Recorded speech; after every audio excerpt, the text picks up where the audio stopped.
একঘেয়েমি ব্রেকফাস্টের থেকে মাঝে, মাঝে একটু পরিবর্তন হলে বেশ ভালোই লাগে, তাই না? আজকে সেজন্যই একটু ঝাল সুজি বানিয়ে নিচ্ছি।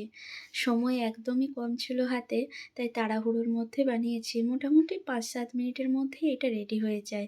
ওই সবজি কাটতে আর জোগাড় করতে যেটুকু সময়।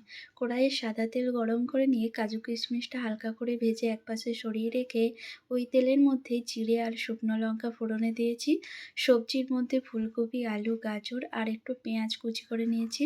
সেটাও হালকা হাতে একটু ভেজে নিয়ে লবণ দিয়ে ২ মিনিট ঢাকা দিয়ে রেখেছিলাম যাতে সেদ্ধ হয়ে যায়। সবজিটা মোটামুটি সেদ্ধ হয়ে গেলে সুজিটা আমি এখানে দিয়ে এরপর হালকা হাতে একটু করে ভেজে নেব। আপনারা চাইলে সুজিটা আলাদাভাবেও ভাজতে পারেন, কিন্তু আমার হাতে যে সময় কম ছিল তাই একবারেই ভেজে নিলাম। এরপর অল্প অল্প একটু করে জল দিয়ে আমি এটাকে নাড়তে থাকবো। একবারে অনেকটা জল দিলে হয়তো ঝরঝরে ব্যাপারটা হয় না। আর নামানোর আগে স্বাদ মতো একটু চিনি দিয়ে নিলাম। ব্যাস, সুজির উপমা একদম রেডি। খুব তাড়াতাড়ির মধ্যে থাকলে এরকম একটু ব্রেকফাস্ট বানিয়ে নেওয়াই যায়। রেসিপিটা কেমন লাগলো কমেন্টে জানাবেন।